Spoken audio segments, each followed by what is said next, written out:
When we go there, you will see the dome of the church, St. Peter's. As of now, it is third largest dome in the world. The largest one is in Istanbul, Turkey, Hagia Sophia. उसका जो डोम है वो दुनिया का सबसे बड़ा है. उसके बाद second largest is Ulm Cathedral in UK, and this one is third largest in the world. The 1546 Gol Gumbaz. Michelangelo started working on it. He designed some of the parts of the church. He designed the dome, and he designed one small chapel named Sistine Chapel, which is inside Vatican Museum. Or Gol Gumbaz also in the list, sir. You have heard it. In Gulbarga of Karnataka. Bidar. So आप अंदर जाएंगे तो आपको mainly Rafale, दांते, Bernini और मिकेलेंजेलो, इन चार greatest architects, sculptures, designers, painters, उनका काम आपको ज्यादातर वहां पर दिखाई देगा. The main corridor of the basilica was designed by Bernini. The dome was designed by Michelangelo. The doors and the roof were designed by Dante, Pagliamo and Raphael.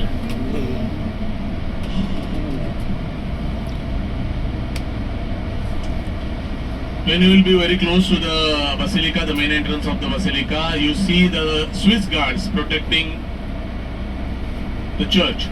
They will be standing there in a uniform colored in orange and blue. Swiss guards, those are Swiss guards. वो वहाँ पर खड़े दिखेंगे आपको.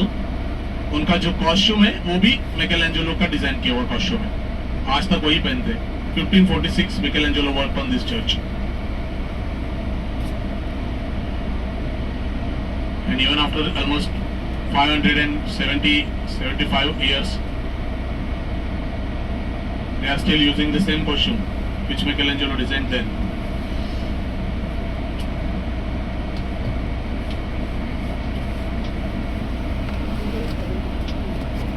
So does we need umbrella inside? It's a mixed weather. Doesn't look like it is rain. It will rain, but Better to carry. better to carry. So instruct them. Their wish. I will once we return.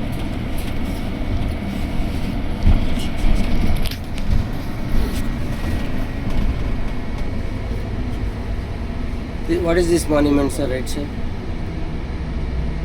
It's a old palace kind of thing. Right now must be converted into museum.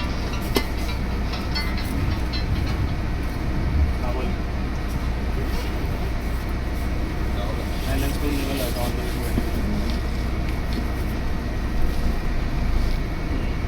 Let's check it to the turn.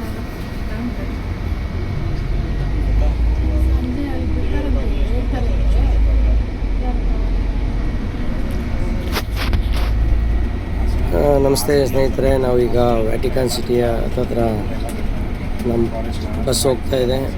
So ಎಲ್ಲ 47 ಪ್ರಯಾಣಿಕರು ಸ್ವಲ್ಪ ಹೊತ್ತರಲ್ಲಿ Vatican ಸಿಟಿಯ Saint Peter church ಒಳಗೆ ಎಂಟ್ರಾಗ್ತೀವಿ.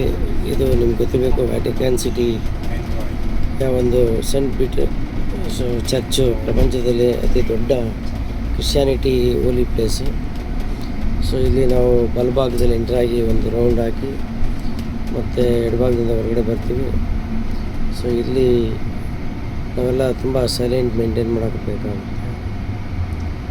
So it almost takes 1 ಅವರು. ಇದು Vatican ಸಿಟಿಯ ವಿಸ್ತೀರ್ಣ ಕೇವಲ 1 ಸ್ಕ್ವೇರ್ ಮೀಟ್ರಿಗಿಂತ ಕಡಿಮೆ ಇದೆ. ಇಲ್ಲಿ ಈ ದೇಶದ ಪ್ರಪಂಚ ಅತ್ಯಂತ ಚಿಕ್ಕ ದೇಶ. ಅದು ವ್ಯಾಟಿಕನ್ ಸಿಟಿ ರೋಮ್ನ ಸಿಟಿ ಮಧ್ಯದಲ್ಲಿರುವಂಥ ಒಂದು ಸ್ಟೇಟ್ ಇದು, ಕಂಟ್ರಿ.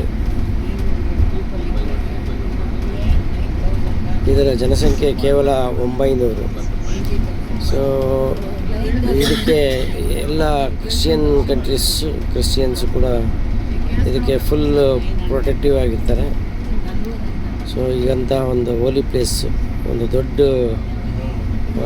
ರಿಲಿಜಿಯಸ್ ವರ್ಲ್ಡಲ್ಲಿ ಕ್ರಿಶ್ಚಿಯನಿಸಮ್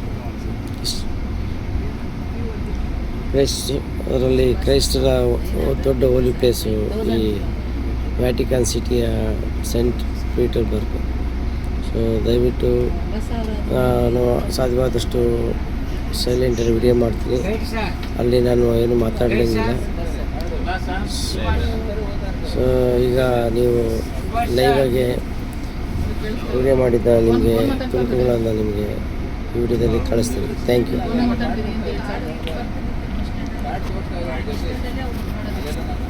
ಏನು ಸರ್ ಏನೋ ಕೇಳಿದ್ರೆ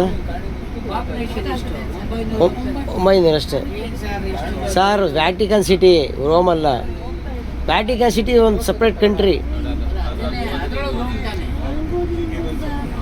ರೋಮ್ ಒಳಗೆ ವ್ಯಾಟಿಕನ್ ಸಿಟಿ ಇರೋದು. ವ್ಯಾಟಿಕನ್ ಅದೇ ಒಂದು ಕಂಟ್ರಿ ಸರ್, ಅದು ಇದಕ್ಕೆ ರೋಮ್ಗೂ ಅದಕ್ಕೂ ಸಂಬಂಧವೇ ಇಲ್ಲ. ರೋಮ್ ಅದು ಪ್ರೊಟೆಕ್ಟ್ ಮಾಡುತ್ತೆ ಅಷ್ಟೇ. ರೋಮ್ ಬಂದುಬಿಟ್ಟು ಇಟಲಿ ಕ್ಯಾಪಿಟಲ್ಲು, ವ್ಯಾಟಿಕನ್ ಸಿಟಿ ಒಂದು ಕಂಟ್ರಿ.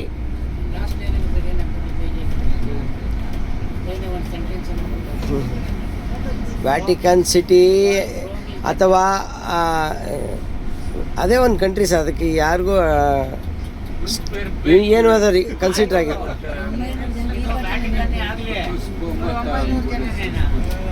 ಸರ್ ಅಲ್ಲಿ ಒಳಗಡೆ ಹೋಗ್ತೀವಲ್ಲ ಸರ್, ಅದು ಅಲ್ಲಿರೋ ಜನಸಂಖ್ಯೆ.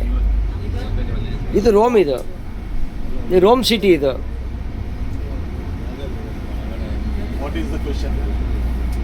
ಅದ್ರ ವಿಸ್ತೀರ್ಣ ಬಂದು 1 square kilometre sir, below 1 square.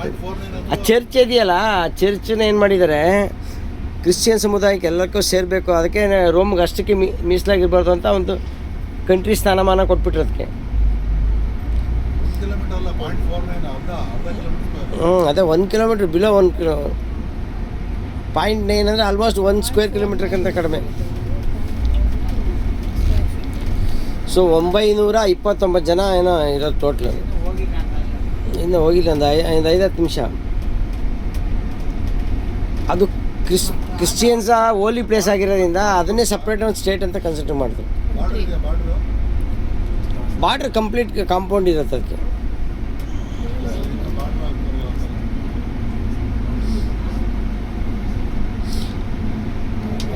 belongs to Italy. Rome belongs to Italy, state. ಇದೊಂದು state of the Italy. Rome is the capital of capital as well as ಒಂದು ಸ್ಟೇಟ್. 20 ಪ್ರಾವಿನ್ಸನ್ಸ್ ಇದೆ ಸರ್, 20 ಸ್ಟೇಟ್ ಇದೆ. 20 ಸ್ಟೇಟಲ್ಲಿ ರೋಮು ಒಂದು